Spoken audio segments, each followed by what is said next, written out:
Welcome everyone. My name is Jennifer, for those of you who might not know me, and I'm the archivist here at the Meyersdale Public Library.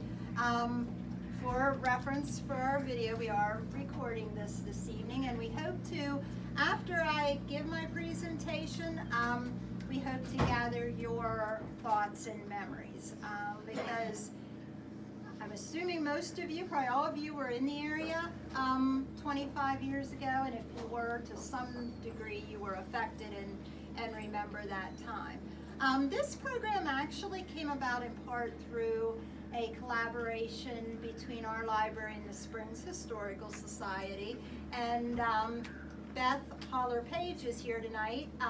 She is the person who we have to thank for all of the clips of the interviews that you're going to hear through the program, and we'll let her introduce herself at the end. And actually one of the people who was interviewed, Margaret Hosteller, is here this evening too, and you'll get to hear some of the clips from her interview.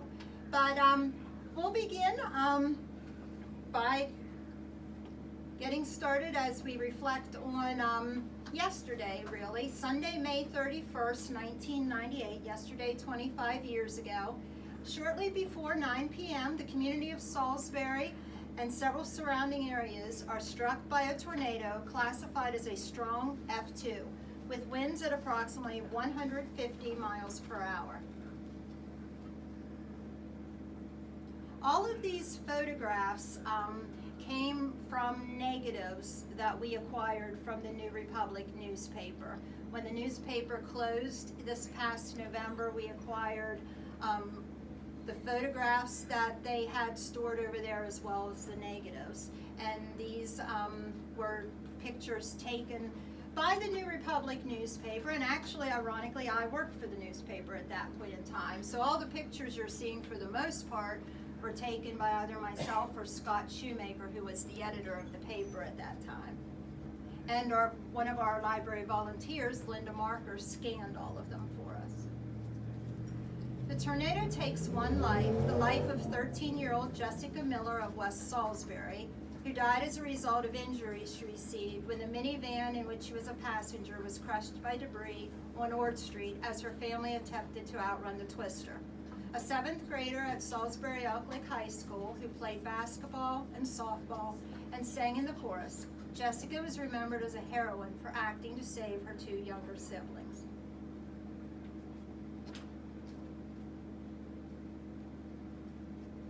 Several days later, 2 people in Springs, Thomas Howard Uphold Jr. and 15-year-old Kathleen Joy Yoder, die as a result of carbon monoxide poisoning after inhaling fumes from a generator they were using after their electricity had been knocked out by the storm.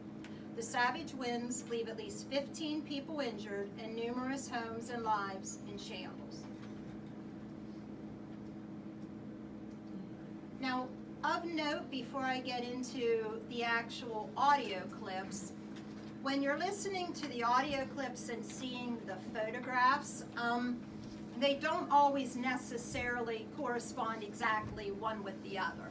So if you hear a particular person talking and see photographs of a house, it's not necessarily their house, because I didn't really have a real way of knowing what picture was what in all cases.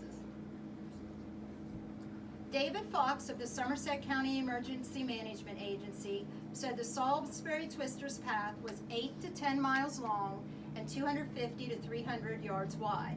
Its path of destruction was evident upon walking through the town's main section, Ord Street and Grant Street. That was the Cogleys' home on Ord Street.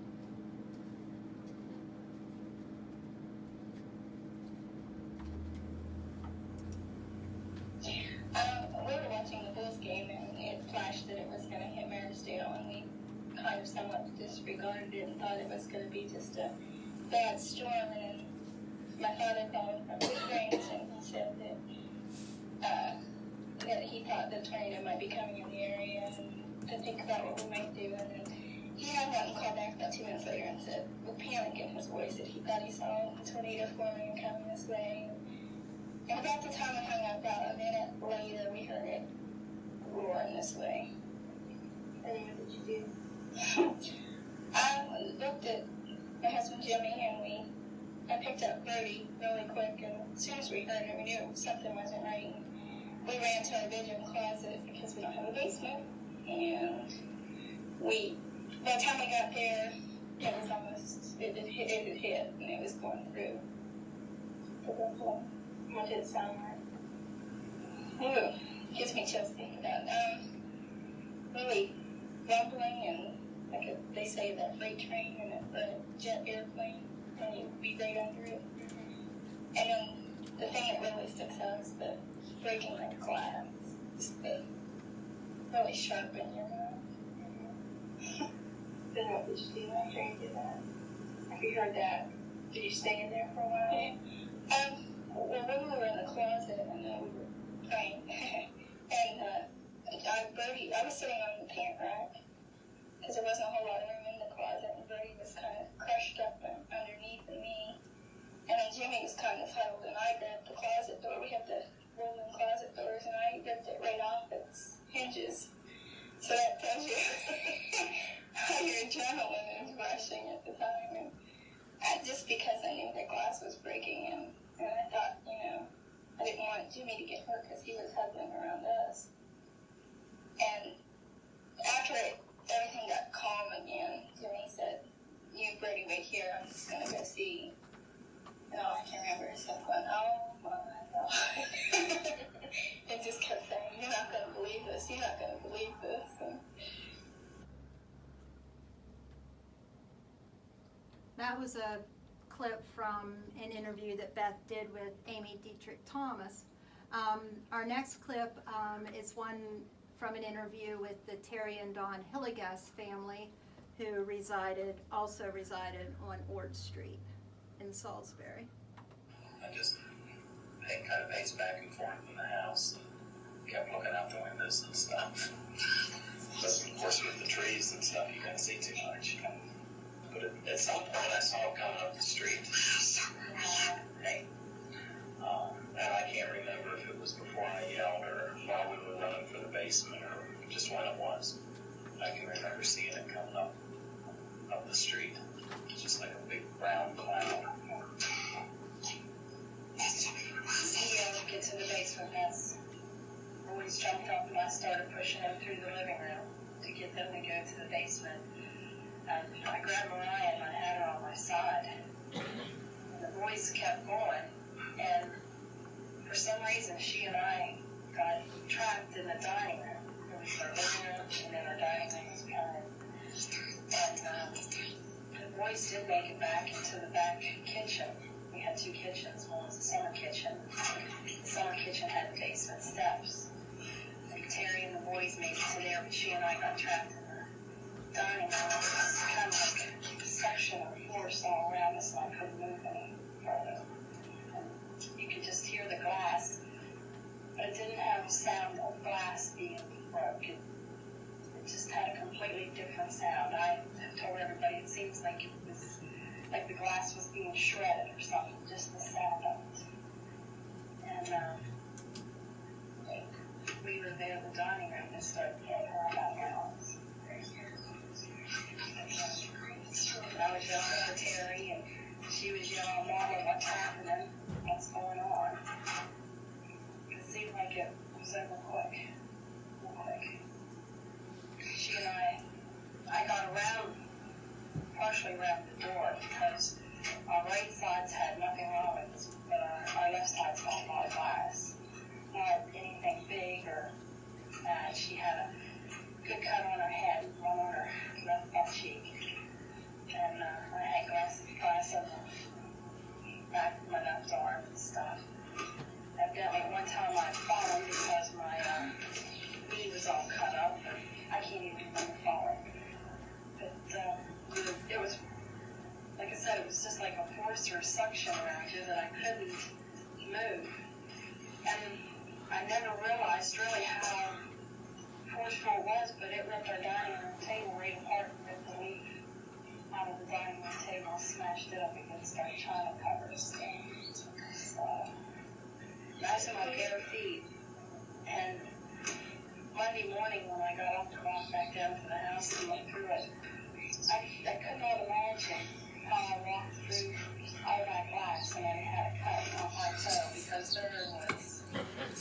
open with glass everywhere. We had 32 windows in our house, and I think there was only like 2 or 3 that remained not patched.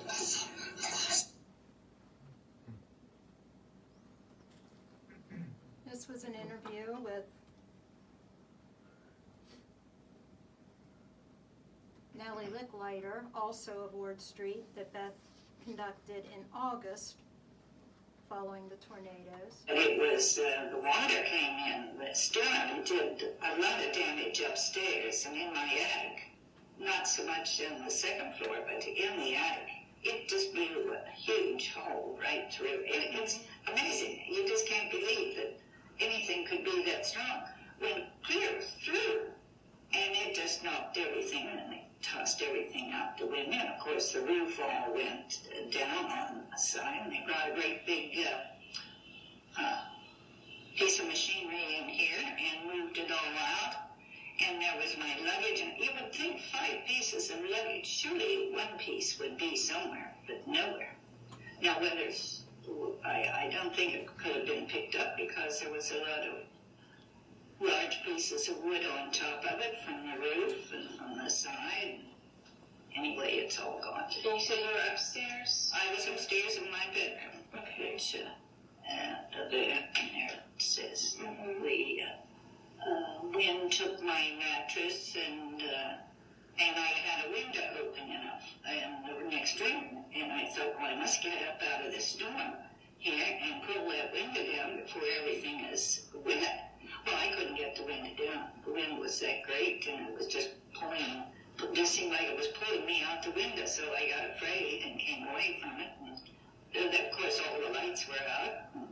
And I didn't have telephone for a long time, and we didn't have lights for a long time because they pulled them the wires from up in the attic.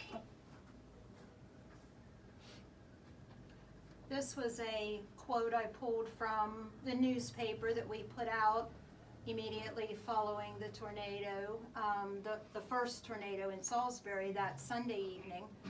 Debbie Zambrano, another Ward Street resident, quoted, "I saw it coming right at me. When I saw the funnel cloud, I thought, no, it can't be. And then I said, oh my God."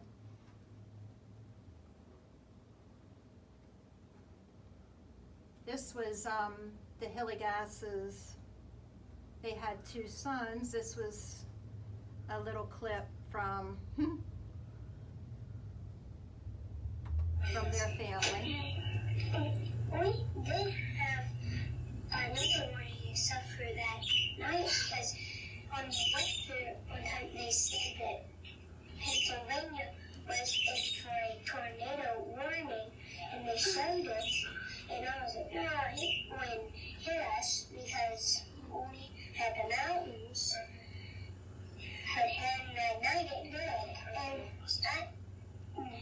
Sunday day, it was hot and pretty windy, and it was like it just happened after the whole day. It was like it let us have a good day, but then it ruined the night. And it's interesting when you look back over the old newspapers and pictures and stories about the families and the kids to think that now those little kids are full-grown adults. But a lot of the families with kids did comment that, you know, the kids especially remained pretty scared, some of them, for a while after the storms, as did the adults. This was a piece from Beth's interview with Ken and Frida Robertson. They lived on the corner of Broad Lane and Smith Avenue. And I think that's Ken Robertson there. In the Oh, left. is it? I think that's him on the left. Okay, well there I lucked out on that one. Okay. They really wrestled, and then everyone was to take cover. So we come down, but we wasn't in the basement here more than 1 to 2 minutes at the very most. And we just heard this roar, streak of lightning, and a roar and a crash. And I guess that was it. And we was totally amazed, and when we walked upstairs, we was really amazed. There was glass all over the place, all over the living room and floors. And we walked through that and looked out the windows and seen all these other properties was all damaged. It was just devastating, just couldn't believe it. Okay, and this is our next series of photos is overlaid with a piece from Margaret's interview with Beth.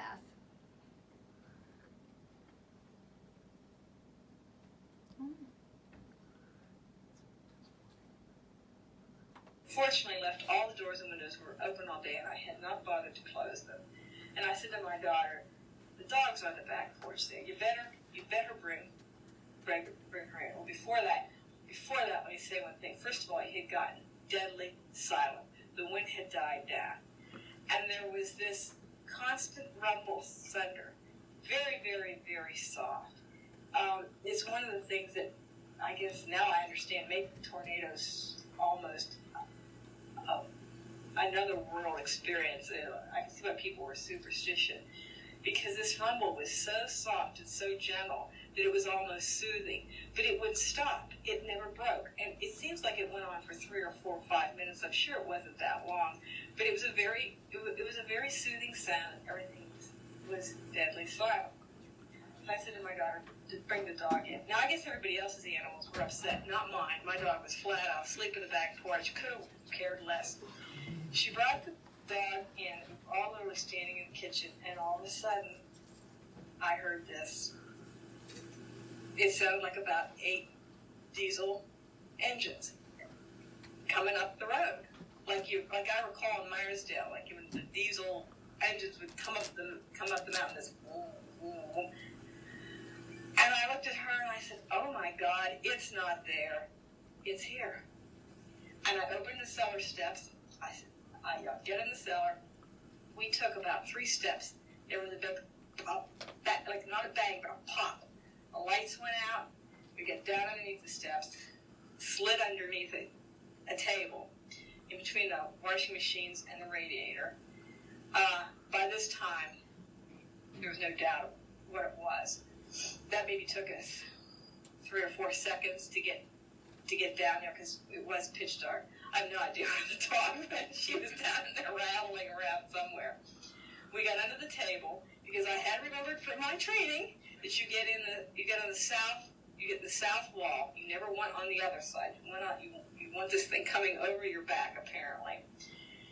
And by this time, the train sound had changed to this horrible howling sound, like a giant animal that's dying. It was this overwhelming howl, and to make it more petrifying, because there was so much debris in the air from the tree, and all you heard was this scratching at the windows and this banging at the windows. So it sounded like there were 1,000 fiends outside scratching at the windows with their claws and banging. I had this sort of like depths of hell in my mind, and this horrible howling.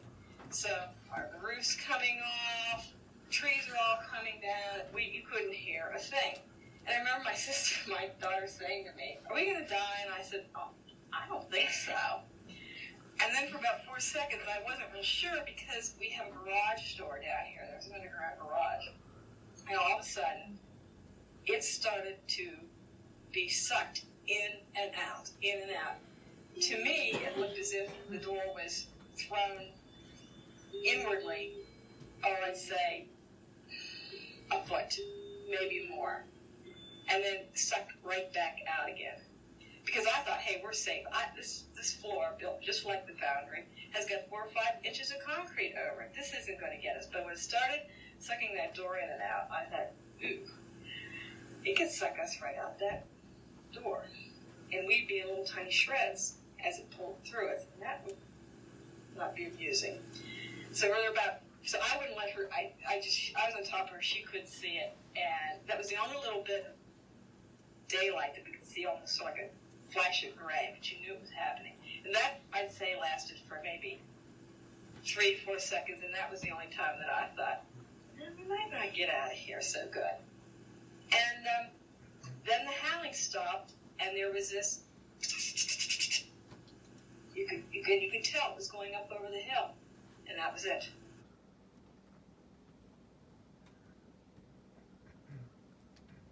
Peg Thomas described the May 31st tornado from her experience residing on top of the Newman Funeral Home, situated right in the center of town.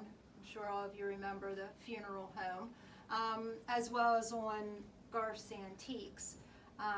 She owned, her and her husband, now he had passed away by then, right, Beth? And this interview Beth did with Peg on August 5th of that summer. A little bit later, the rumbling continued. I heard the rumbling again, a different kind of a sound, and I thought, that sounds sort of like a train out of North Dakota or South Dakota, one of the two. They said it sounded like a train running through Spencer. Okay, that was Spencer. And I thought, and we kept looking. And then I looked out at that time, and all I could see was gray cloud sky. That's all. And then a little bit later, it got much louder, and I thought, wait a minute, that's loud. And I looked out, and I could see the thing coming just right over the roof of the building across the street. It just kind of went up and felt like a peak, and it was just coming right at you. And I know, I thought, oh my gosh, that's what I thought. And I left that spot and the interior wall, broken windows and flying glass, and this is as far as I'm going to get. And I sat down in the hall, and I thought, well, maybe it's not going out to anything. And that thought wasn't even out of my mind until I heard that there was a crash, and the thing was filled with dust, and it was like a suction, and you couldn't get your breath, and then the crash continued into a rumsh, a real loud crash. Is this it? And then I thought, please make it fast if it is. I had no idea if I was going to have a roof coming in on me, if I was going to wind up in the cellar. You know, you didn't have any idea what was going to happen. And there wasn't much time to be afraid of, just acceptance, I guess is what it was. If this is it, okay, this is it. And then it was over just like that. Yeah. And I took a deep breath. I could breathe. Just for an instance, it just felt like you couldn't get your breath. I guess it was the low pressure or something that was very removable.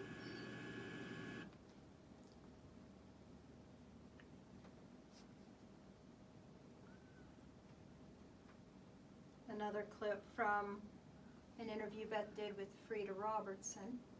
So as we're looking around things here and looking out the windows, and with total amazement, they were announcing again that everyone was to come to the elementary school, so I was expecting another tornado touchdown.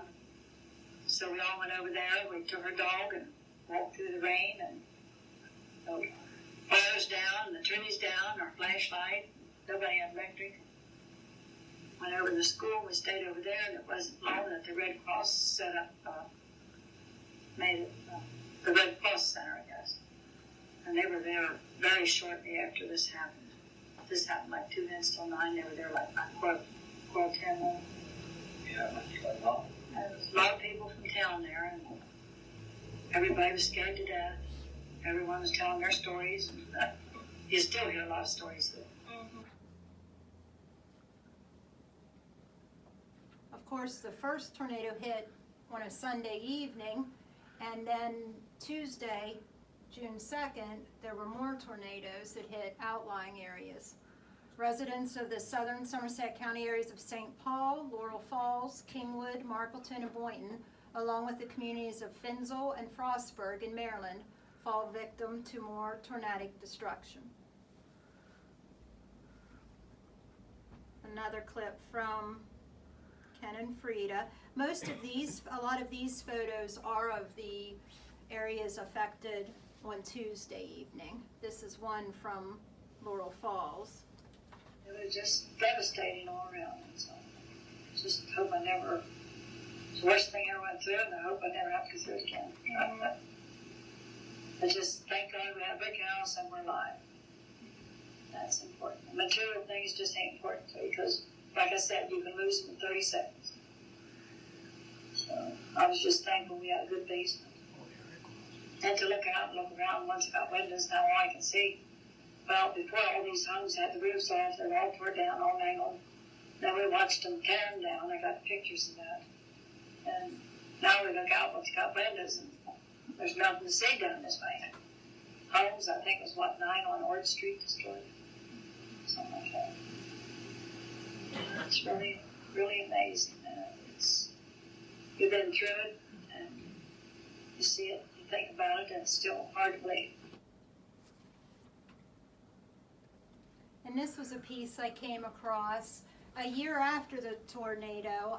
We, of course, did an anniversary edition of the New Republic, and George Menser, one of the publishers of the newspaper, lived in Laurel Falls. He still does. And he had wrote a little piece in that May 27, 1999 edition. His home wasn't affected. He was fortunate in that way. But he wrote, "My camper had withstood 100,000 miles of travel, from Alaska to Mexico, from California to Massachusetts, only to be totaled by a tree. 3 feet to the left, and it would not have been damaged.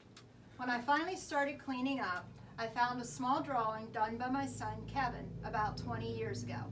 A small weathered circle on one side and the word Eliason printed on the back.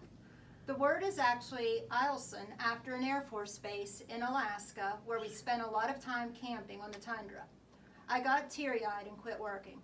How something so trivial could cause such an emotion, I don't know, but it did. The falls is nearly bare. I tried to keep a few trees that remained standing, but some were damaged so badly that winter storms took a further toll on them. I hope a few will bear seeds and start the cycle over again in a few years."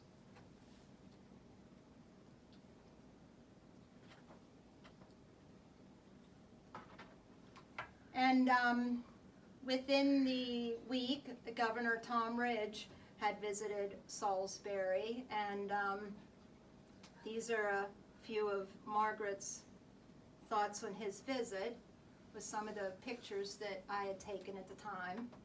When the governor came, you met him after he got here. What was his reaction when you saw him? I think, you think these guys, they must go to disasters all the time, because there's always a disaster in the state. But it must be one of these overwhelming things, because he was very attentive, but you could see him looking like, gee.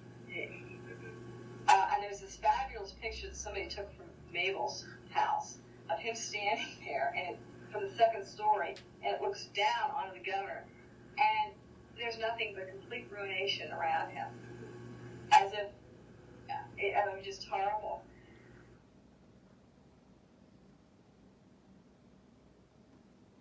Another little clip from Dawn Hilligas, where she talks about trying to make the decision as to whether to try to salvage their home or build a new one. Before they tore down the house, one of the last days that we were in the house, you could really see a lot of damage that had been done. Like the windows were going in. So, yeah. And the door frames, like in the dining room and living room, were just cracked, and I can't describe, like they're not meeting up in the joints like they had been, different things. You could just see where the house had been. Had a lot of stress done to it and everything, and it was, I said to my husband, it was almost like it withstood until we got everything out of it that we needed to get out. And then it was kind of like telling us, okay, let me go now. Yeah. But that's how I felt that way. When they told us that we had to make the decision as to whether to keep the house up or take the house down, it was a very tough decision to make.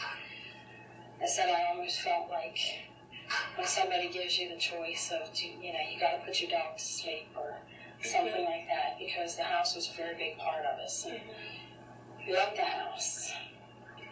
It was just a very tough decision to make. We had people come in, some engineers and everything come in, and I feel we made the right decision. Mm-hmm. It was a hard decision, but I feel that it was the right decision to make.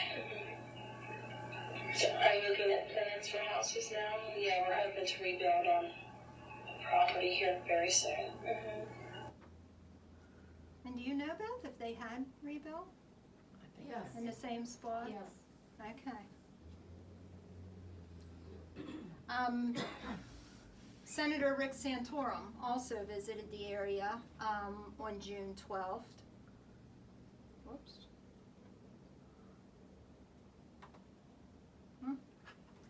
Don't line up that. The mouse is, yes, the computer's touchy, right?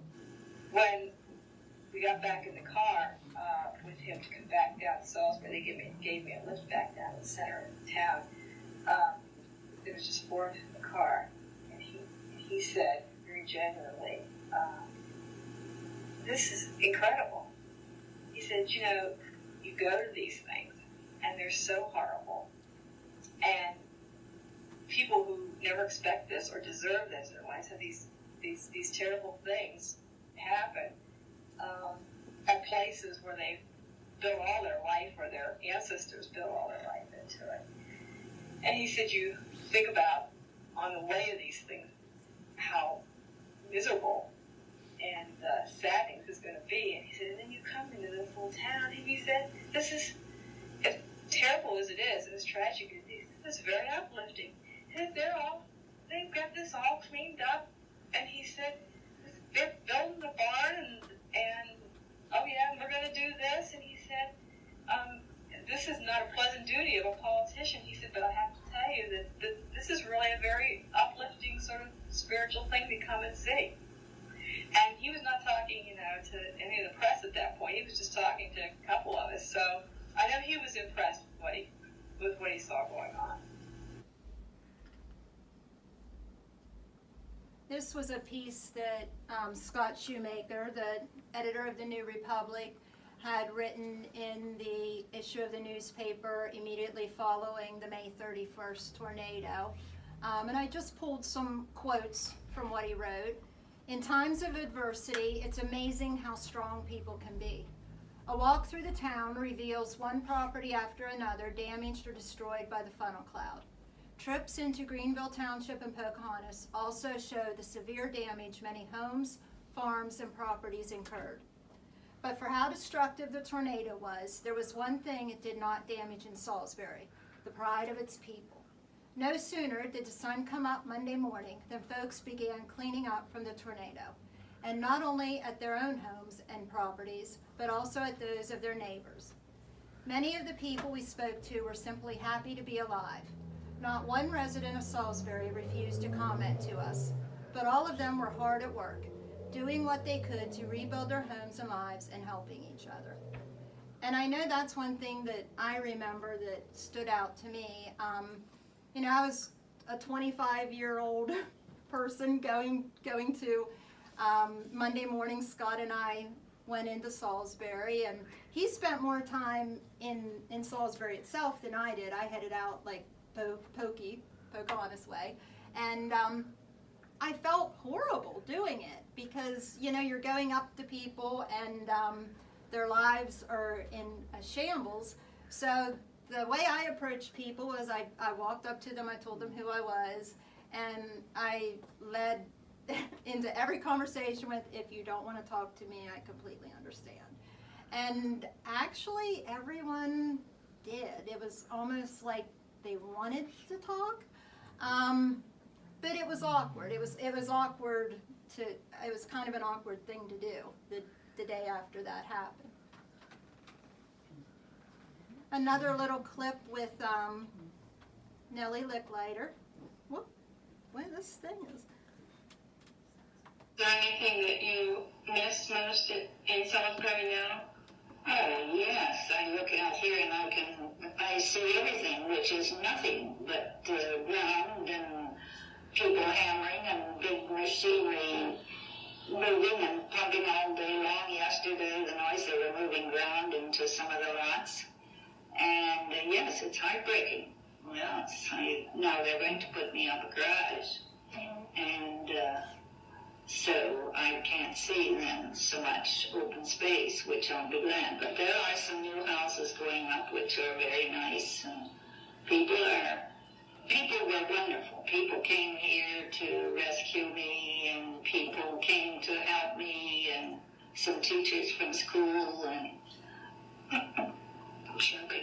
and some and people that I didn't even know came, and people still do today come and say, no, when they finish working and if you put your furniture back, we'll be here to help you clean and get situated. People are wonderful. They always were to me. People were always wonderful to me. I like people. And I don't know, I guess a bit alone. People sort of sympathize with me. The people are very dear to me. Your mother, your grandmother.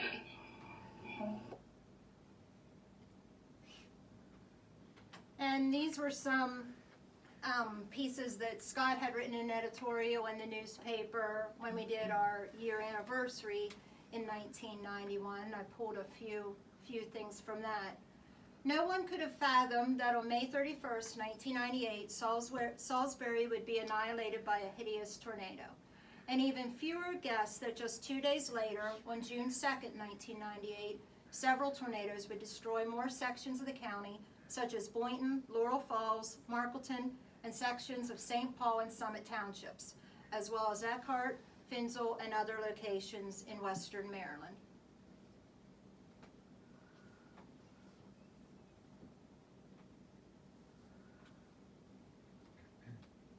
Numbed by the shocking situation, it was not too long before the community began the long uphill battle of cleaning up and rebuilding.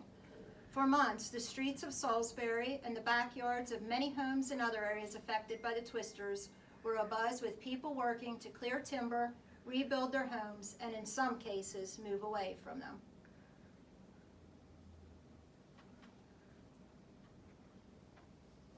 No one sat and waited for anything following the storms. Emergency crews from all over were there. Volunteers were there. Neighbors, friends, and families were there immediately, and they stayed.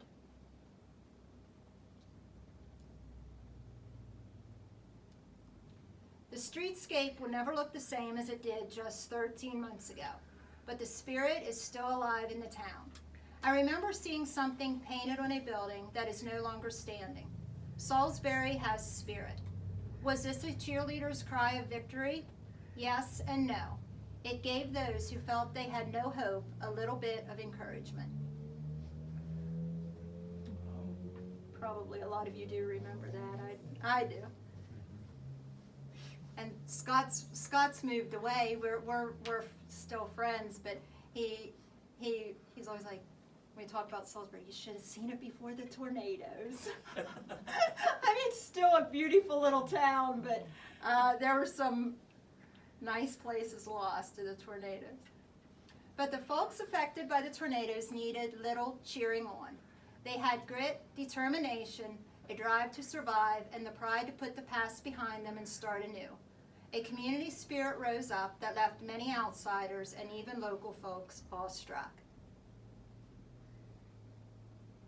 And that was a barn raising at the Miller Farm outside of Pocahontas. I recognize it. Yeah. I did some debris removal the day after the storm there at that farm. I recognize that barn. I had gone out and spent a couple hours, just watching and taking pictures, and it was fascinating. It was fascinating. Good people. Definitely. I remember Artie Deal of Outbreak Township telling me that during the aftermath of the tornadoes, folks from federal and state agencies sent to the area in the recovery efforts commented on just how closely knit, concerned, and extremely cooperative the people in this area were. And a lot of you probably remember the two pieces of wood that fell in the shape of a cross on the Lutheran church in town. That's not the Lutheran Church. Oh, it's not the Lutheran Church. That's the UCC Church. Okay, Yeah. okay, I was thinking it was a Lutheran church. And this was a quote again in the 1-year anniversary edition from Lorraine Bittinger and out near Pocahontas. He and his wife Noreen lost their home. And he reflected, "It took me 20 years to build what I had, and in 2 minutes it was gone. Someday I'll get there again. Little by little it will come. You've just got to keep your faith and look to the good Lord above."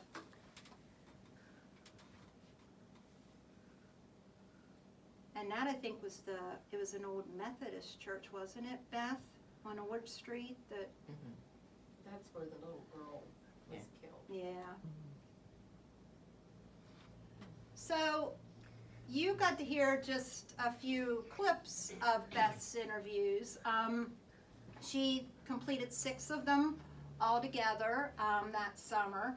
And you can listen to the whole interview if you're interested for each one inside what's called the Pennsylvania Power Library. It's a free online library. Anyone can access it.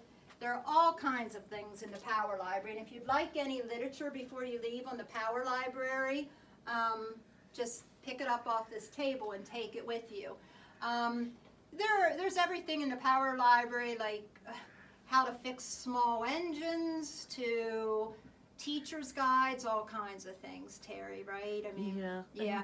All kinds of reference materials for students who are doing papers, and some of our favorites are the True Flicks and Book Flicks, which are like little pairings of books that are made into little videos that are great for kids to learn.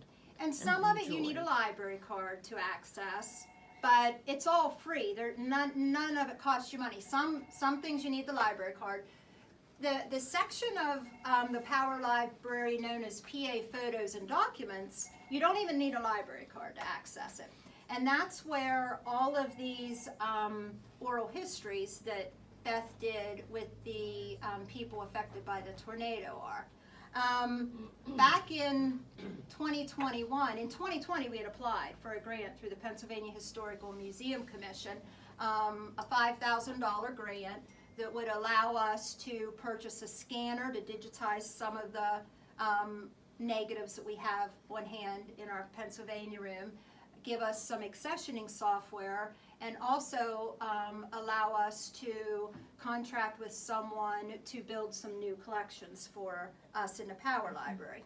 And fortunately we got the grant. We got some accessioning software, and it's basically some online software that allows us to start better recording, keeping track of our collections.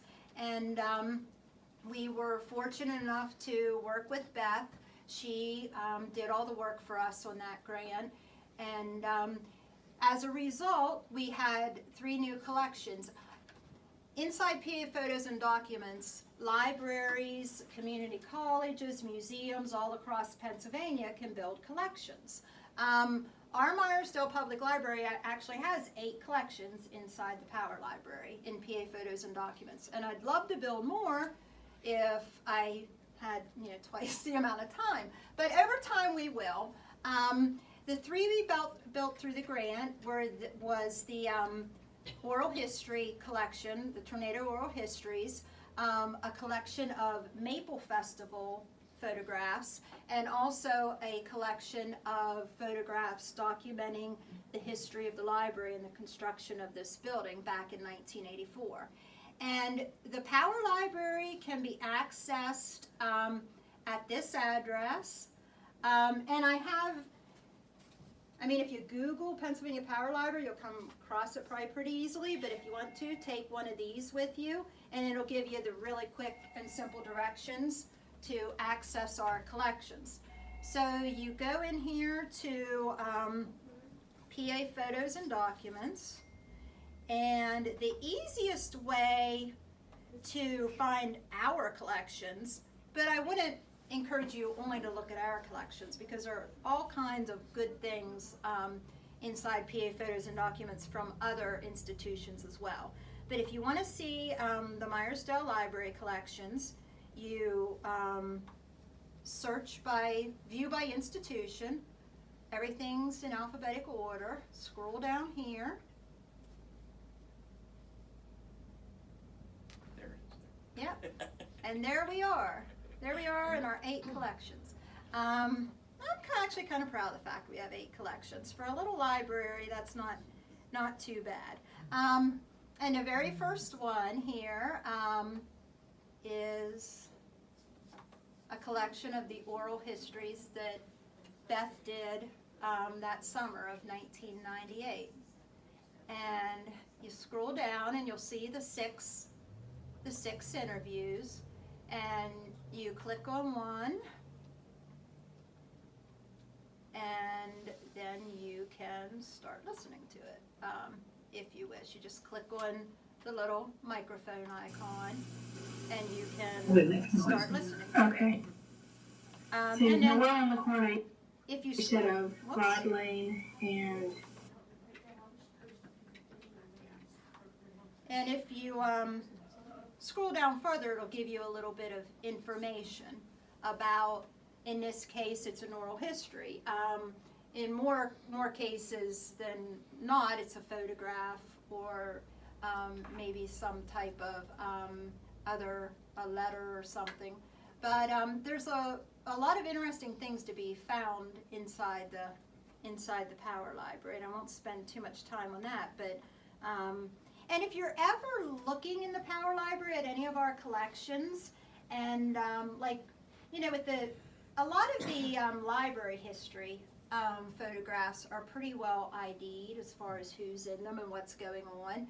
But say you're looking at the Maple Festival images and you come across some people in a particular photograph that you know, and we don't have that documented, you can let me know, and we can over time add that.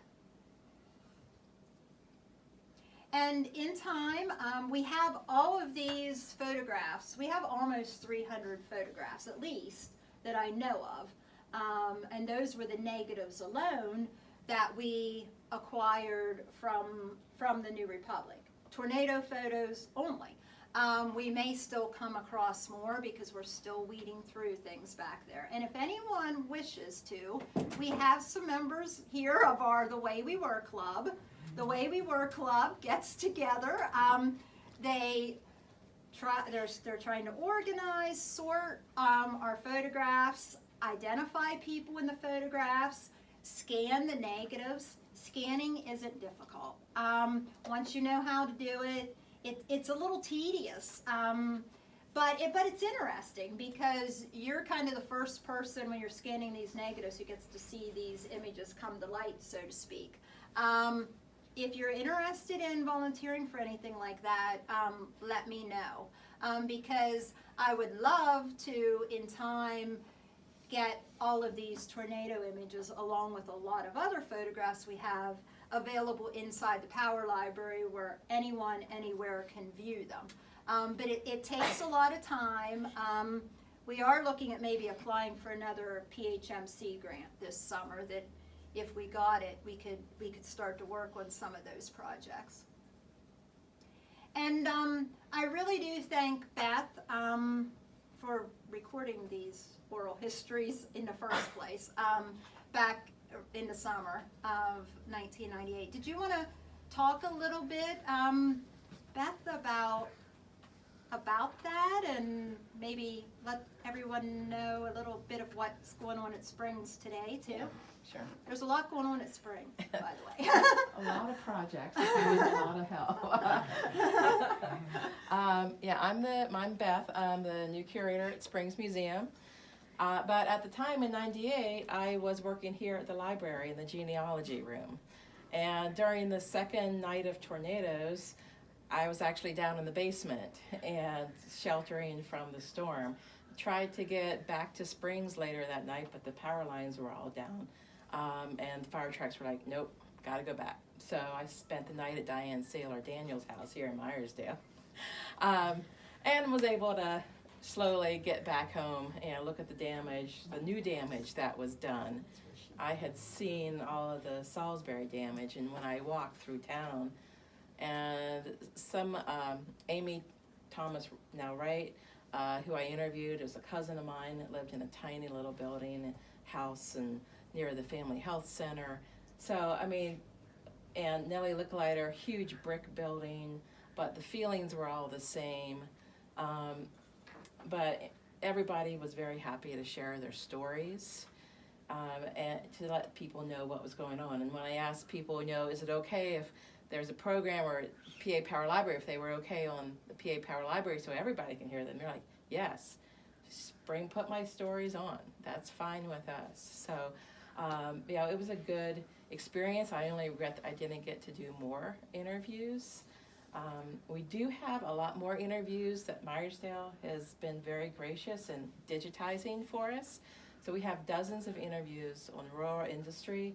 We have the cookie man Raymond Robertson of Meyersdale, if you remember him, coal mining when he was growing up in Coal Run. We have Josephine Paterino of Meyersdale, who grew up in Shaw Mines.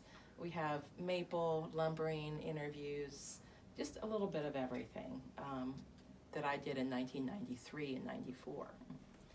And still continuing to do some more interviews as I get back into the museum part. And Beth and I, kind of date ourselves because when we digitized all of the oral histories that Beth did, we did that back in 2017, 2018, like shortly after I started working here at the library. And Beth's interviews were on cassette tape. I still have it. So we're actually lucky they're as clear as they are because, we had this equipment and you needed a machine that ran a cassette tape and then digitized it, and it's funny, you get older and you think, I was talking today about how when Scott and I went into Salisbury Monday after the tornado, we went in my vehicle, he leapt out and it's like, okay, we'll meet back up. His car was in Boynton and he's like, we'll either meet back up or I'll catch a ride to my car, and we both went our separate ways and we didn't communicate for I said to someone today back there, I said, today we'd waste an hour just texting one another back and forth. The first cell night. towers have been down. Well, We've been able to do that. maybe. The first night, my sister and I were in the basement with bike helmets on, and a radio and a gallon of water, and we had to drive to Yoder's locker plant to the nearest payphone that was working and call to see everything was okay with my grandma in Boynton. So it's a little bit different now. But I also have some pictures of tornado, like when I interviewed Peg Thomas at what's then Newman's Funeral Home. She took me through, and I went up the staircases that we knew were going to be destroyed because it had to be torn down. And it was just sort of a very sad moment, and I tried to photograph some of those things whenever I was at some of these places. And this is a good example of why it's important to document history. However you may do it, through photographs or, if you have, especially maybe an older person in your life, it's easy today, sit down with them with your cell phone and, record some of their memories. I made a little guide, so I'll dig it out. If anybody's interested, I can send it to Jen or whoever, just to what are some questions, how do you go about doing interviews. Always important. You always get a better sense of what the time was like, or even in hindsight.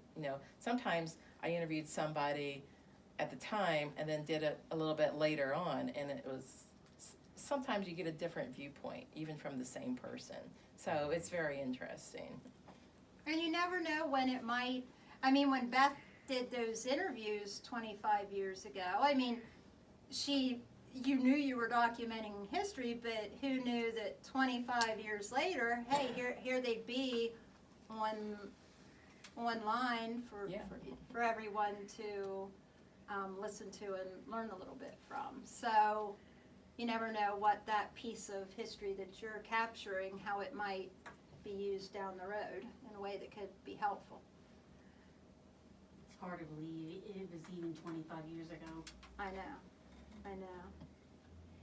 Does, did you want to just briefly mention what Springs has going on today? Yeah, so today, well, besides moving in a giant loom from the late 1800s, I'm working on a PHMC grant, same kind of grant that Jen got for this. It's digitizing, scanning some different collections, the Miller Machine Works blueprints. We have some Ansel Miller nature photography. We have the Kathy Lindemann collection. Her father was Heike Bender, who had Bender's Implements store here in Meyersdale. And also her grandfather owned Spring Store. Her father had the Salisbury newspaper and worked at the Salisbury Bank, so a lot of history, over 3,000 photographs of those families. We have just several other main collections that I'm working on just for this grant. Those are also online, and I'll be sharing some photos as they're scanned.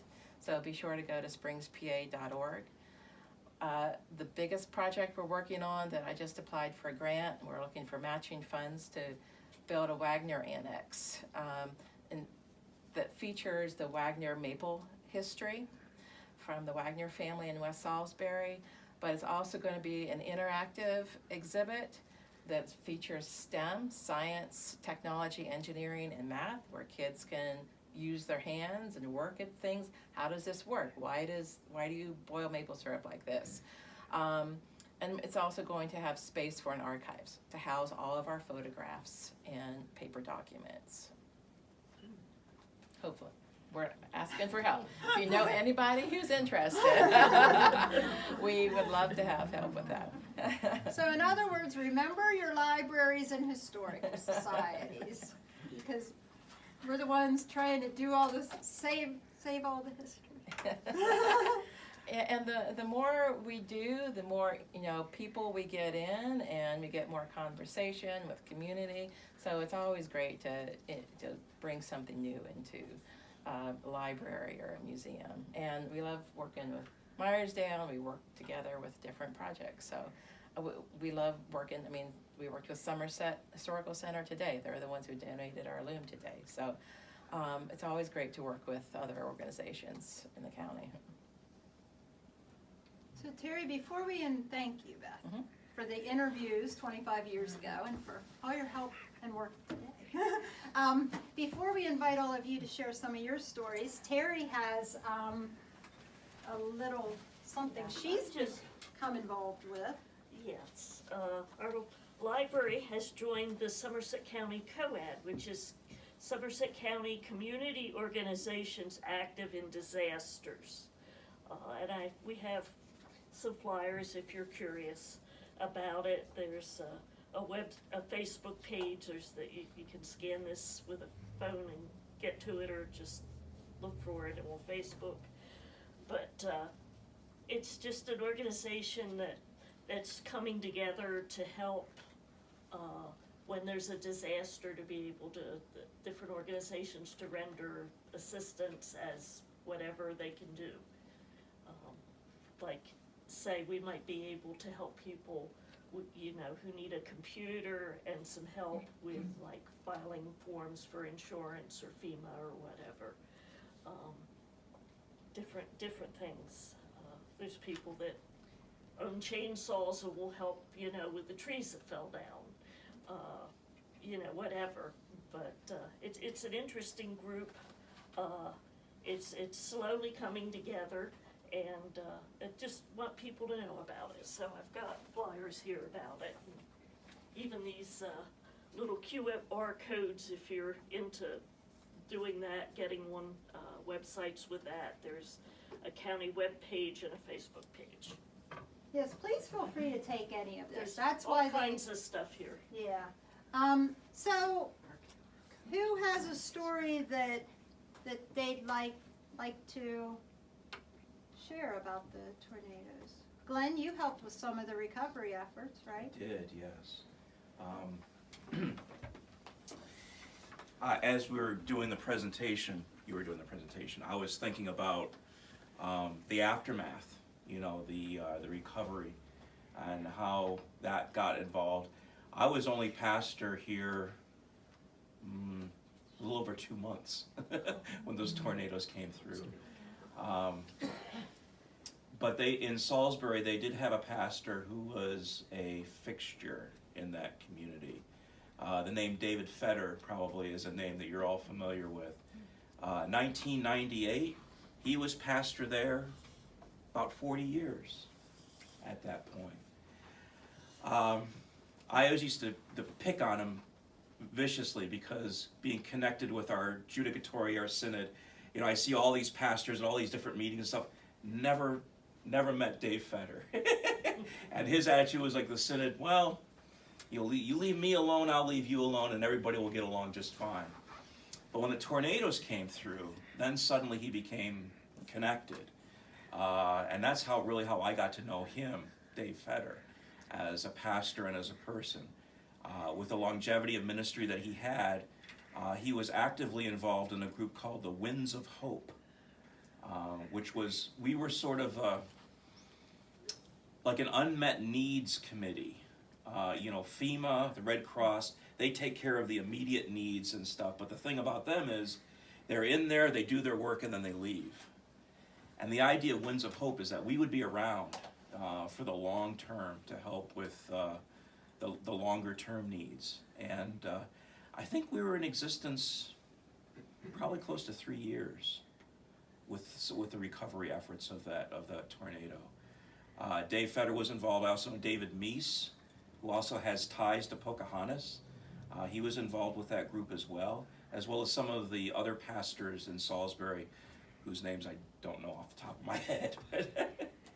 But yes, we were very much involved. The other thing I want to say is at the beginning, the very first interview that was said, when it said the initial word was the tornado was headed to Meyersdale, I can attest that is absolutely true. Terry, my wife, and our, at that time, toddler son Dan were downstairs in the basement. We had the TV on upstairs with the Channel 6 News on, and I think it was Marty Ranovanik came on and said, a tornado has formed, just coming off of Mount Davis, and is headed toward Meyersdale. And I could hear Terry's voice from the basement saying, Glenn, get your butt down here right now. And I hightailed it down to the basement. And we were there for probably an hour and a half. Didn't know what was Nothing happened. And I thought, it's probably just a false alarm. Little did we know at that time what was going on. It wasn't Meyersdale was the target, it was Salisbury. The other thing I wanted to share with you is I had a parishioner in my church when I first came in. He was about maybe 9 or 10 years old at the time. So you talk about a little kid's perspective. I just found out about 3 years ago that he went on to become a meteorologist, a weatherman. And I found out the inspiration for him to do that was this event. That in '98 there were tornadoes that came through Salisbury. And that was he got interested in weather, and particularly computer modeling of weather, and went to Penn State, got his degree from there, and now today he is the state climatologist. His name is Kyle Imhoff, and I can say, well, I knew Kyle back when he was, yay tall. Quite a guy, quite a character. But I did find out that it was because of this event that he was turned on to weather, you might say. Well, that's all I have to share. Thank you.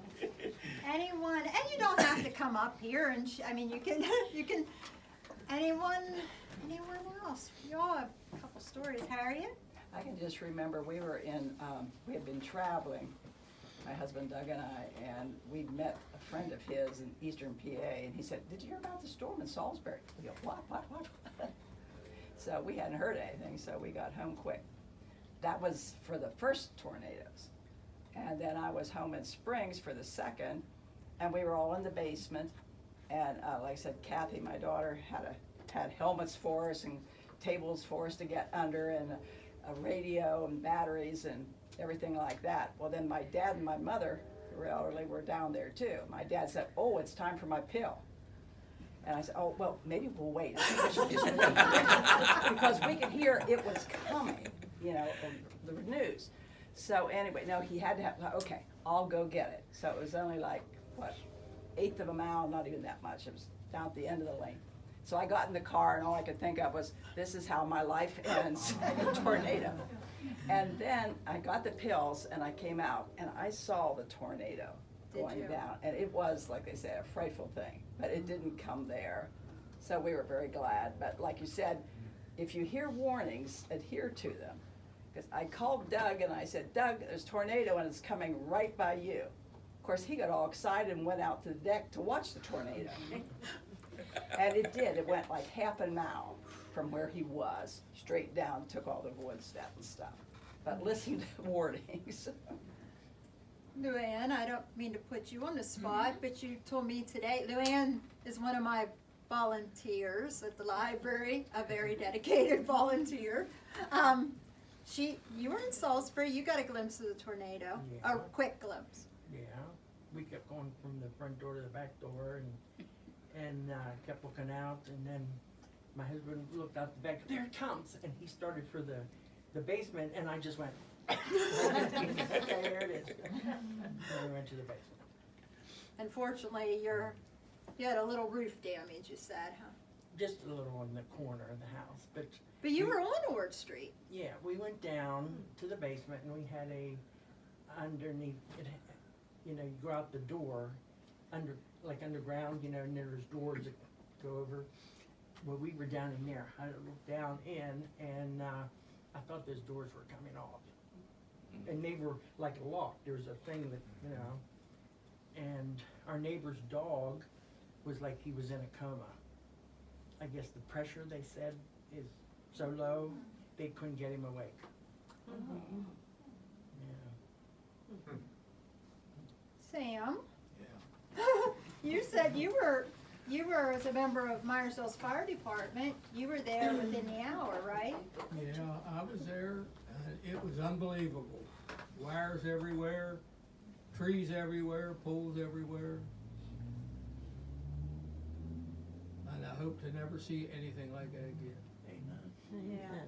Also, 6 months after the tornado, I was in Berkeley Springs, West Virginia, eating breakfast in a diner, and these guys were drinking coffee, and he wanted to know where I was from. I told him. He said, "See this big mountain out here?" I said, "Yep." He said, "I hunt up here, right at the top, and I found all kinds of things from Salisbury, Pennsylvania." How about that? On Sunday, I was at my sister's visiting, and it was just strange, the whole weather thing. It was calm and quiet, but it was so overcast and to me it was green. And I told her, I said, "I'm going home," and I lived out in 160 near the Twin Churches.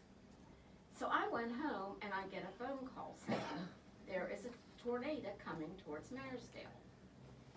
So I head for the basement, which is, you know, I'm gone. Next thing my phone's ringing and I'm like, who calls in a tornado? I go up and they tell me that the tornado hit Salisbury.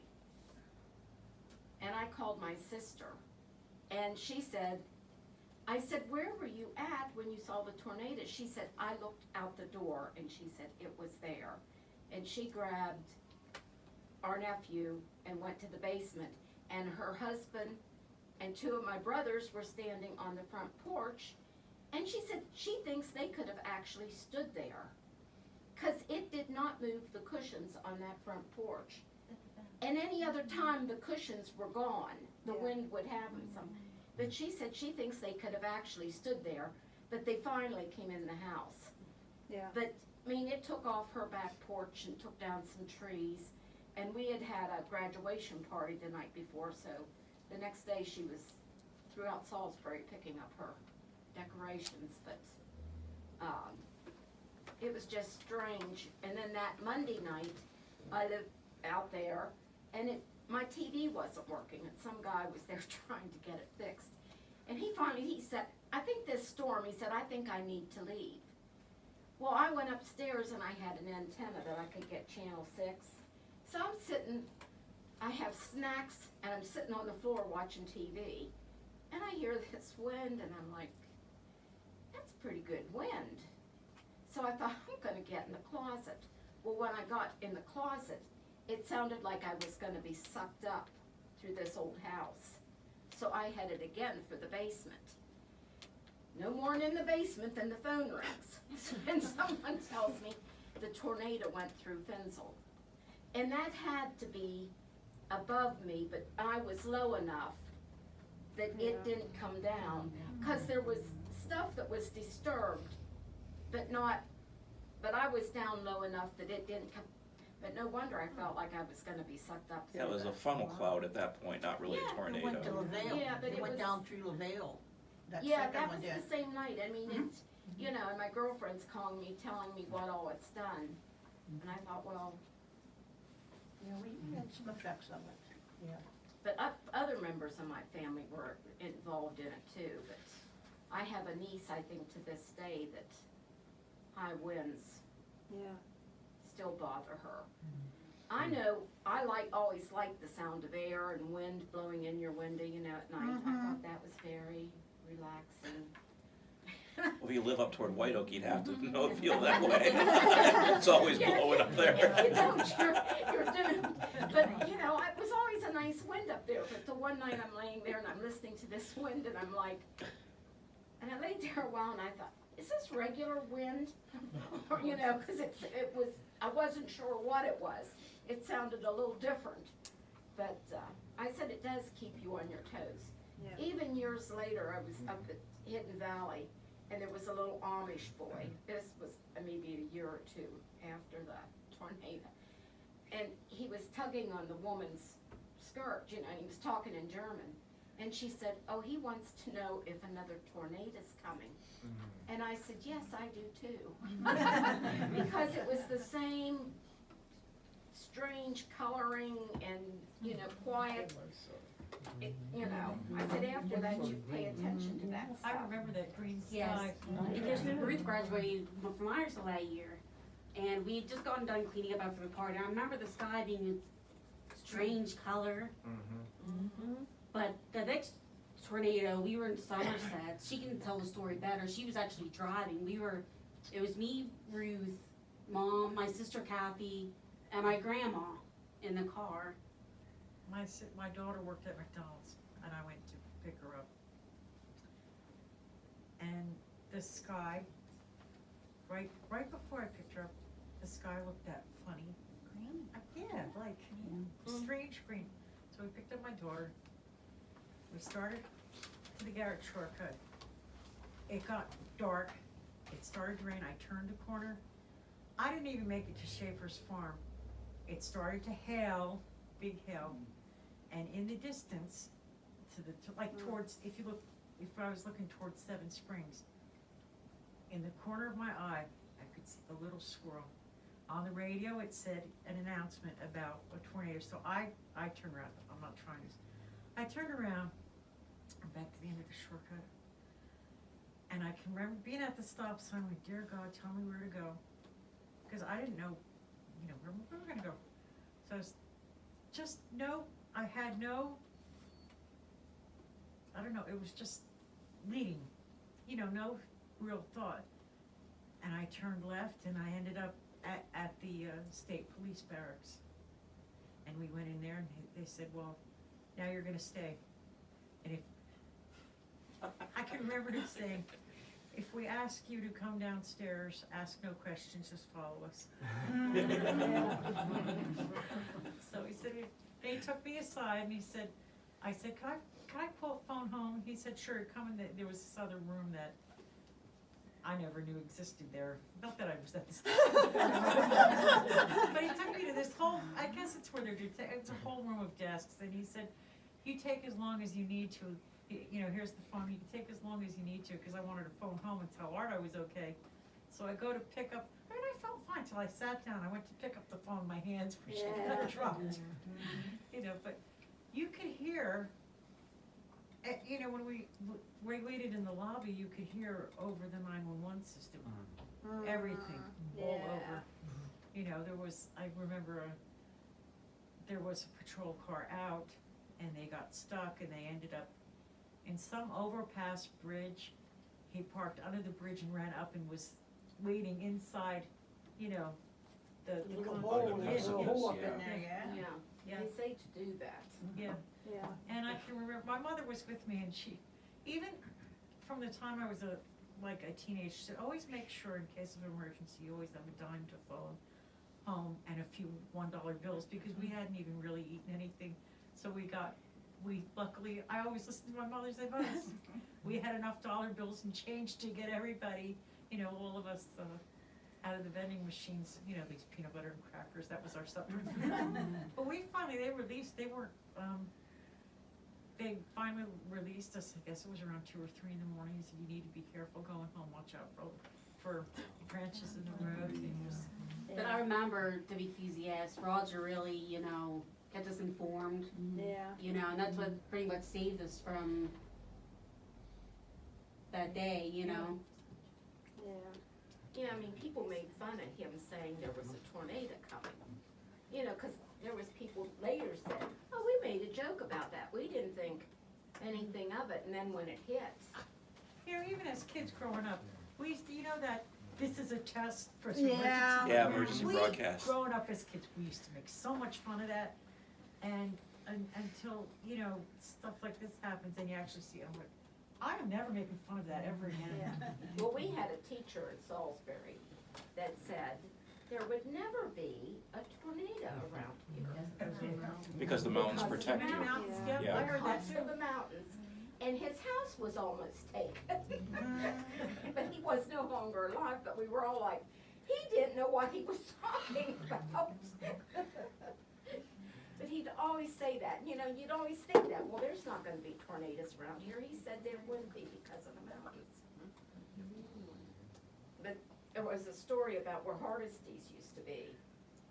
There was a buggy going towards Springs, and the buggy went out so far, and the horses would go no further. And the tornado went in front of the buggy and on through. You know, that's the other thing I remember the next day, me and my mother went up to Salisbury. We went to the Methodist church, we did too. We were putting lunches together and bringing them up and things, and for some reason we went the back way around. We're going out Glade City, or out past the fairgrounds. And somewhere along, I can't remember exactly where, we saw a cow in the tree. There was the circle of Amish. Just, you know, we heard this moon. It was the strangest thing, this cow mooing. And here we're passing by, and we're looking over in the farmer's field. And here is this cow up in the tree, in a circle of Amish. You know, I guess they're figuring out what to do with the tree. They shot him. Is that right? Yeah, when I tried to get from Meyersdale back to Salisbury, this was the second evening, went up through Summit Mills, and you were in, all of a sudden you realized you were driving in a field, and there were all these lines down. They said, lady, you gotta go back. He said, there's a bunch of cows up in the tree there where you were saying, and they just shot, they had to shoot them. What are you gonna do with a bunch of cows in a tree that, yeah. That doesn't stick on after that. But I remember talking to the last day camp I was at, a man that said his father saw a cow in a tree, you know, and I told him the story about my mom and grandma, how they saw one. You know, it was interesting to hear stories from other people too. Yeah. You know. It's a small miracle there wasn't more loss of human life. When you hear the stories and people standing there on their porch watching the tornado. But then, you know, we were commenting today, Luann and I, about, and you know, probably noticed it in some of those pictures, and Linda, you pointed out, I mean, it's amazing to think you have this house and there's a whole wall missing, but yet a shelf of books that was along that wall is as it was. I noticed that, yes. And when I was reading back through the old newspapers, another thing that Scott had mentioned in one of his articles was about Newman Funeral Home, and you know, the top of the building's demolished, but yet there's vine growing up the side of the funeral home that's completely, and that was one of the things that going into it that Monday morning was kind of most striking. You would have almost thought the whole town would just be annihilated, but it was just this. Well, if it was an F5, it would have been, but Yeah. it's the strength of the tornado that determined that. And it kind of went back and forth across the streets. Like the Niner house, there was peonies. She had a lot of peonies. Those peonies were not disturbed. Yeah. You know, like you would have thought the leaves would have, the posies, the petals would have been all off the peonies. But it was like picture perfect, and then the next place could be halfway annihilated. It was strange how it done stuff.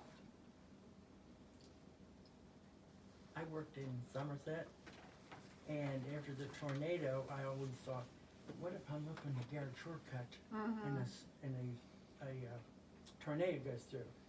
I knew where all the ditches was. All the ditches. You had a disaster plan. A disaster plan along the Garrett shortcut is never a bad idea, no matter the season, right? Yeah, that Sunday night, we were down at church, we had a service, so we came home Which was to Cornerstone Garrett. Assembly of God at the time. Yeah, in Boynton. Okay. So, when we got home, we heard a report about the Well, tornado. the firemen. Yeah, The they firemen blew, went down the street and yelling, they went "A around tornado's the been streets. spotted." Yeah, and so we grabbed the radio, ran down to the basement, and they said it was, like everybody had said, that it said it was coming toward Meyersdale from Rockwood. We're thinking, between Rockwood and Meyersdale is Garrett. So That's where we lived then. we were thinking, what's gonna happen? And Mind you, the basement of our old house had no windows, so whenever we got down there, we're listening to Roger Wall saying about what's going on and all, and a train goes by. And we're waiting to hear, is our house gonna blow apart? And then we're like listening to the radio, it's like, you know, nothing happened. And then next thing we hear is Roger saying, "It hit down in Salisbury," and you could hear like sirens and stuff going off. And that was Sunday night. And then Tuesday, we were down in Salisbury with cleanup when the second ones went through. We were cleaning up during the day, and we were just told they were gonna start shutting down the town because at night they were like closing it down, so like people were coming in to. And then they said, rummage everybody through. get to the Yeah, more tornadoes have auditorium. been caught Or or not the- seen. The gym. Elementary, The gym. Yeah, the gym. Salisbury Elementary And gym. so they put us all in there. We were And out we 9 were in o'clock. there. It was 10 about o'clock, I think it 2:30 in was. the morning, because they took your name, everybody come in. Was it that late? It was about 2, because remember how it poured Yeah. as, I mean, I never heard it pour, so. I remember but it was PennDOT about people coming in 2:30. and saying that, yeah, like the Garrett shortcut it had hit down up there. Cause there again, we're thinking, okay, we live at the bottom of the Well, shortcut in the little town of Garrett. Yeah. And then we went and we got in our car and we went toward Meyersdale and we got about Boynton and there was a line of traffic and they Trees were said you down. couldn't get through. The trees were So down we St. turned Paul around and and 219. headed back towards Salisbury. I thought, well, we'll just go out that way down Finsel and come around.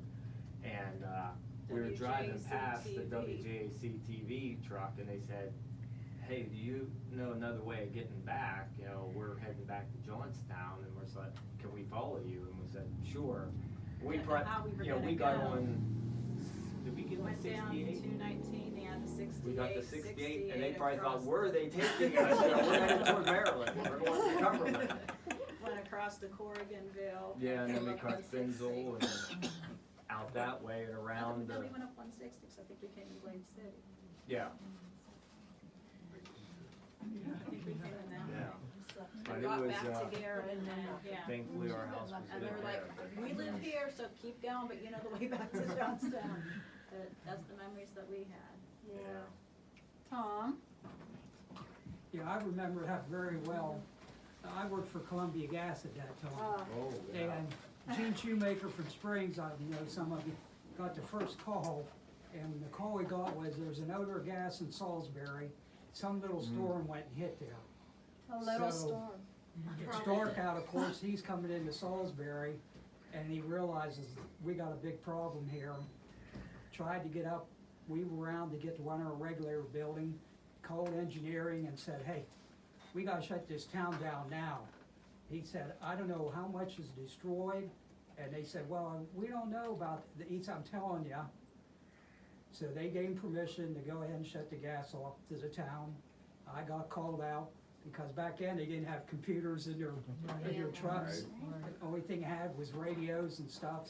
And I went into the office there to give them information on shut-offs, because once they turned the gas off, then they had to go find shut-offs at each one of the houses. And it was a big task they took under.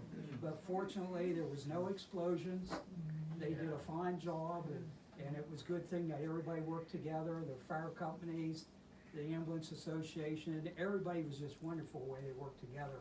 But yeah, when Gene got the call, that's all he knew till he came into town and found out we got a big problem here. Yeah.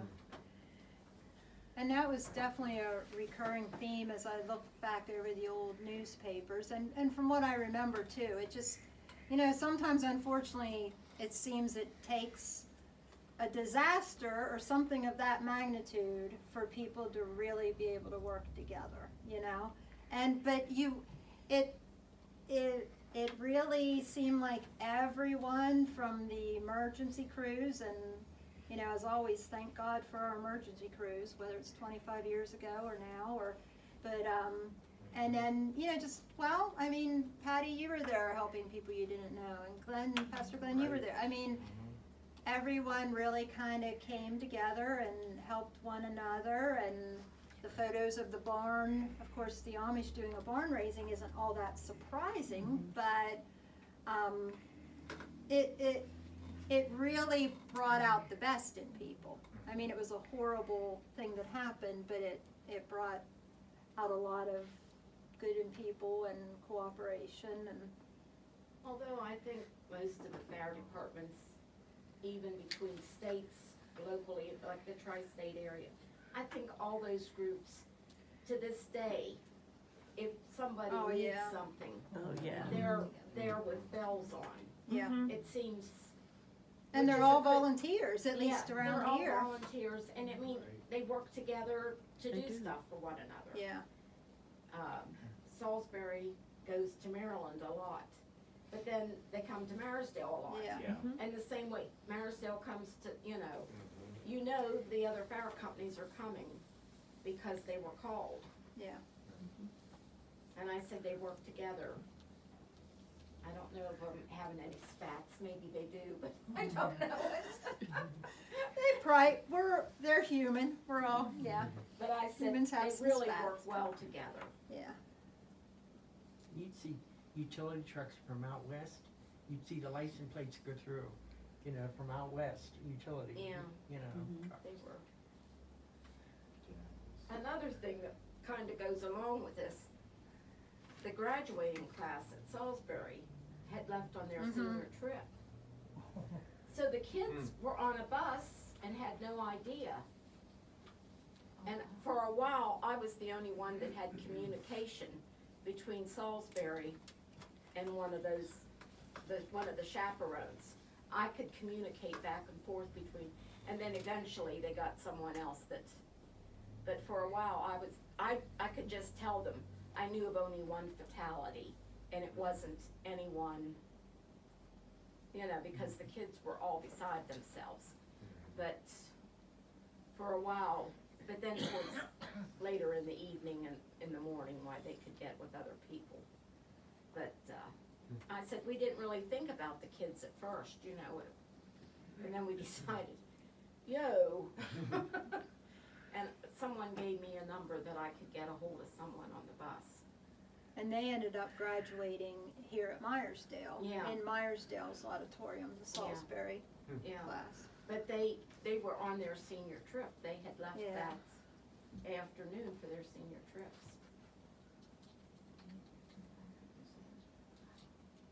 Anyone else have anything they would like to share? Yeah, Madeline, you were a reporter. I was on desk that night, but that wasn't, Wednesday was the day for me because my brother was in Laurel Falls. Yeah. And my sister-in-law Kelly and I were planning on going to Salisbury that morning to help out in Salisbury. And she called me and she said, get dressed because the Shawlesses were hit and nobody's heard from Bobby, my brother, since last night. So we called my brother Doug and we met him at Summit Mills Grace Brethren Church, and we went up with chainsaws. And we got to Laurel Falls Road and we were, around trees and bushes and over power lines and everything. We got to the last curve and the fireman stopped us and said, you can't go any farther. Like heck. I jumped out of the car and I flew, and Kelly was right behind me. Got my brother's first place after that curve. And there's my sister-in-law standing on the deck with their 6-month-old baby, and she said, I haven't seen Bobby for hours. He went up and he helped the Shawlesses bring their kids down, and then he went back up. And he was trying to find anybody else who needed help. And finally he crawled out of the underbrush, and like he had a cut on his pant leg that he was head to toe mud. And it was just, when you say about that, he said they hid in their closet, and he said it was like a giant bee's nest. And he could follow it going past his house. And they lost every tree on their property, but their garbage can is still standing at the edge of the driveway. And I mean, we had to go up to Brucey Neppers. That was the only phone that that was usable to call out. And there's a line of trucks there with generators. Anybody who had a generator came. And people showed up with food, people showed up to help. 4 guys was up on top of the roof of my brother's house cutting down a tree. They heard it was Eric Shawless, so I guess they said, everybody out, get your chainsaws and go. So they were there, the firemen were there. We had people showing up on the deck, and we were feeding everybody, because that's as far as the food got, we were giving out to everybody. It was amazing to see for weeks the people that helped. And they would come up and they were just, where can I go? What I have my chainsaw, let's go, where do you need us? That kind of thing. And it was just, my brother-in-law said, he came down off the roof and he said, Mary Helen went to work today, she doesn't even know. So we called her from Brucey Neppers, and she and my other sister showed up with a big cooler of food, and they were like the first of many. But it was just amazing to see how many people, and all the ones that just got together, and just every day after day after day that would come up and help clean up. That was incredible. But yeah, that was pretty. I think it was like a year later I heard a chainsaw start up, and Now what? Yeah. So I'm only so familiar with Laurel Falls. How does it look today compared to 25 years ago? Yeah, the brush is growing up, there are some trees, but Laurel Falls, you couldn't look more than 5 feet before, but all of the trees, and it was like there's the hillside, and it came up over this hillside and followed that one out, and that's when it took the Shawlesses' house. So all of that looked like, toothpicks. Yeah. And I remember he told me, whether or not you'd have to ask Eric, but I remember he told me that Eric said that he took the family in the basement of their house, and they were waiting for everything to pass over, and he looked up and he saw the trees that were, looked like they were just ripped off, and then he thought, wait, I shouldn't be seeing trees. I should be seeing the ceiling of my basement. And that's when he realized it took his house right off over his head. Yeah. So, but it didn't touch my brother's. Yeah. He did have a tree, and he lost every tree on his property, but his garbage can was still standing right there. Ready to be picked up. Joyce said there was stuff that should have, you would have thought would have blown away, and she said like paper cups or a sippy cup was still sitting there. and wasn't disturbed, it was fine, and everything else was gone. But at my brother's house, he had pine trees, and he was going he went out, like, they had taken down a bunch of them at his house. And he said, like, he went out and he had a chainsaw. And someone said, do not cut into that tree. Don't cut into it. And he said, I just kind of looked at him and he said, if you cut into that, it will unspiral. And he said it will whip around and just, it could get anyone, you know. And he said, I wouldn't have even thought of that. He said, you couldn't just cut into it, because he said, I could have made it spin around and it would have been like a whip. Yeah. It would have spiraled. But he said, I never gave it a thought. This guy said, wait till someone comes and knows how to cut them. Yeah. I know, Beth, I think it might have been Amy's interview, people talking about finding, was it her maybe they were coloring, doing something with eggs for a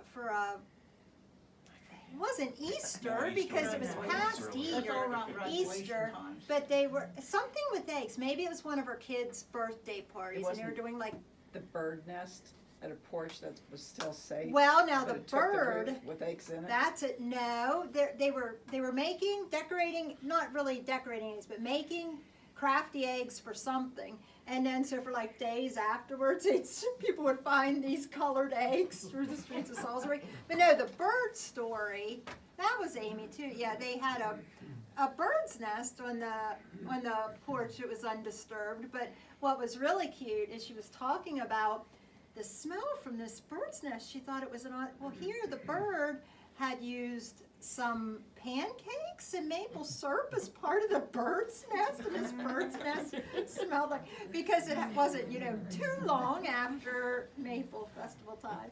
But yeah, there's a cute story about that. But yeah, I'm sure that's interesting, Sam, that people found Salisbury items in Berkeley Springs. Who knows where everything ended up? There are probably things lying in wooded area, that will never be found. I can't remember hearing how far it went, but I don't remember. Well, I thank everyone for coming, and like I said, if you take some time, and I would encourage you to do so, to check out any of the Power Library collections, and if you're looking at ours and you see familiar faces, there's usually like a number attached when you scroll down below, like say a photograph, into that information block. There's a little ID number there. If you see familiar faces, jot down the ID number and who's in the pictures. And if anyone's interested in coming into the library and helping with any of our new photo acquisitions, stop by and see me. The Way We Work Club has fun, don't you, Brian? We've had fun with them down at the senior center. I have a bunch I have to bring back. Some of them, you need someone older than us. We don't know. Yeah, some of them. And then there was a picture from the Luke Mill. I know it's from the paper mill. Yeah. So I need someone older than me at the paper mill to help identify. Yeah. But there's other pictures. I was gone for a while, and people came in, and I turned the pictures over, and there's more people identified. Some of them we've totally identified. Yeah. But, It's a good memory test. Keep your brain sharp. I like the class pictures that you're Yeah. posting now. It's young enough that some. Yeah, yeah. My sister and I, before I came, she was telling me, this is so-and-so, and this is. Jotted that down. That's a good idea. You have to jot it down. All right, everyone. Well, thank you very much for coming. Thanks for coming, and help yourself to any of the literature and things. I'll get out